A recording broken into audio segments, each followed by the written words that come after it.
You ever meet someone who just refuses to move with the times? Someone who doesn't care about what's trendy or efficient or whatever the HOA just decided is best for everyone. That was Walter Briggs. He lived about 20 minutes outside of Redfield, Texas, on 5 dusty, stubborn acres of mesquite, rattlesnakes, and memories. And he liked it that way. No fences, no rules, no neighbors peeking through blinds or measuring his grass with a ruler. Just land, sky, and the rising sun. He always said that land was the last promise he made to his wife, Marie, before she passed. Not a house, a life. And he kept it sacred. But you know how it goes. Progress doesn't ask permission. It paves a road, puts up mailboxes, and calls it a neighborhood. About 2 years ago, just past Walter's northern fence line, a development called Laurel Ridge sprang up like mold in a shower. Beige homes, plastic shrubs, everything identical down to the number of stones in the garden beds. And at the helm of that perfectly plastic kingdom, Vanessa Kingsley, HOA president, real estate hawk, and former something or other in corporate law. The kind of woman who wore pastel blazers and spoke in boardroom euphemisms while stabbing you in the chest with a smile. On a Tuesday morning that started like any other, Walter heard a sound that didn't belong low, grinding, mechanical. Not a tractor, not a mower, something heavier. He set his coffee down and stepped outside, the dry Texas heat hugging his skin. And that's when he saw them 4 men in neon vests at the edge of his property, pounding stakes into the soil like it owed them something. One of them was putting up a sign. He didn't have to get close to read it. Future site of Laurel Ridge Community Park. Construction begins soon. He didn't shout. Walter was never one to yell unless it was at a football game or coyotes getting too close to the chickens. He just walked deliberate, steady toward the sign. The foreman tried to speak, holding out some clipboard about permits and easements. Walter didn't even glance at it.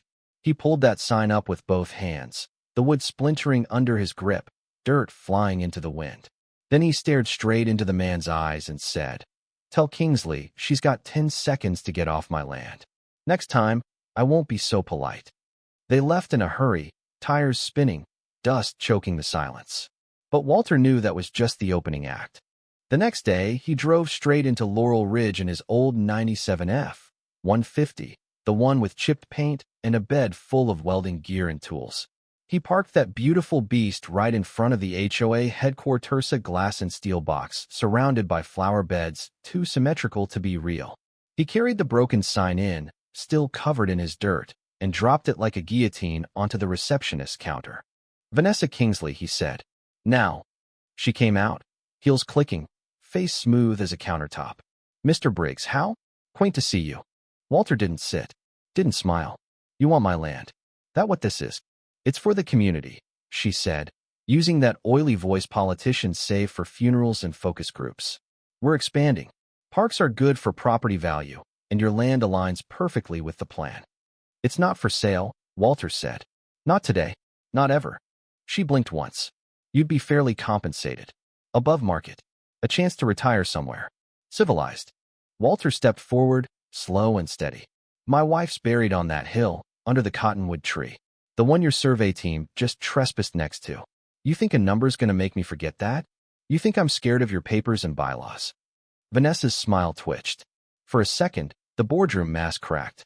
But only for a second. He walked out without another word. The first notice came a week later. Certified mail. A violation from Laurel Ridge HOA.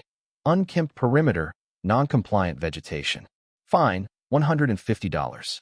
Walter laughed and pinned it to his fridge with a magnet shaped like a trout. Then came another. Unauthorized outbuilding. Then another. Combustible materials present firewood pile exceeds regulations. Then David Rusk, a neighbor he'd helped dig a septic line 2 summers ago, knocked on his door with a folded letter and shame on his face. "I'm sorry, Walt," he said. "They said I had to file a complaint, or they'd come after me next." Walter looked at him, really looked. "They got to you, huh?" David nodded. "They got to all of us." Walter shut the door without a word. Then he opened the whiskey. But it didn't stop. One morning, he found a blackened patch of grass beneath his cottonwood. Leaves curled inward, sap leaking like tears. He got close, smelled the faint bitterness of poison. He dropped to his knees. It was like finding blood on a family photo. That night, something in him shifted. Not broke-hardened. The next morning, tucked inside his mailbox, was an envelope with no return address. Inside, 5 words typed clean on white paper. I know what she did. Beneath it, a burner phone number. He called. The voice on the other end was low and gravelly. Meet me at dusk. Lone Pine gas station. Walter did. Sitting in a beat-up Honda was Leonard Greeley, former treasurer of the HOA. Nervous, jittery, but angry. He handed Walter a flash drive and a folder. Emails, invoices, records. Fake companies. Fake permits. They're laundering money, Walt. Kingsley and a development firm called Horizon West. Why me? Walter asked. Leonard swallowed. Because I was part of it. Until I wasn't. I tried to back out. She threatened my daughter's college fund. I knew I'd never get the nerve to go public. But you're already in the fire. Burn it all down. Walter didn't say a word. Just nodded. The next week, he walked into Redfield County Courthouse with Samuel Hart, a scruffy local lawyer with a taste for lost causes. They filed an injunction, subpoenaed the HOA, and dropped a stack of evidence on the judge's bench like a brick of truth. Meanwhile, Leonard vanished without a trace. His house went up for sale the next day. Vanessa Kingsley countered by calling an emergency HOA meeting. The room was full of claps and cupcakes. She announced that due to unfortunate mismanagement by our former treasurer, the HOA was launching a full audit. No mention of Walter. No mention of fraud. Just spin. Walter was there, standing in the back, arms folded, silent as stone. Until he wasn't. He stepped forward, slow and clear. She's lying. And I've got proof. He handed Samuel a small speaker. They played a recording. Vanessa's voice, cold as ice. He won't sell? Then we make it unlivable. Hit him with fines. Kill the damn tree if we have to. The room turned. Fast. Whispers spread like fire. The sheriff's office, already tipped off by the court filings, walked in not 10 minutes later. Kingsley's face went white. She tried to walk out. They stopped her. She was charged with fraud, conspiracy, and destruction of property. It didn't bring the tree back, but it brought something else. A month later, the HOA dissolved. Horizon West faced federal investigation. Fines were refunded. Walter's land, protected under new historical conservation status. David Rusk came by one last time. We're moving, he said.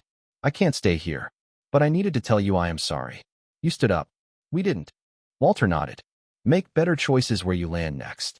That cottonwood, it survived, lost some limbs, gained some scars, but it stood, just like Walter, just like the truth. And in the end, it wasn't just about a tree. It was about the kind of man who won't be moved, no matter how many letters you send or signs you stake into his ground. So, what would you have done? Would you have sold? Stayed quiet? Fought?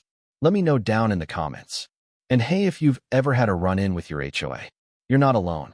Share your story below. Because sometimes, the only way to keep what's yours is to never let go of what matters most.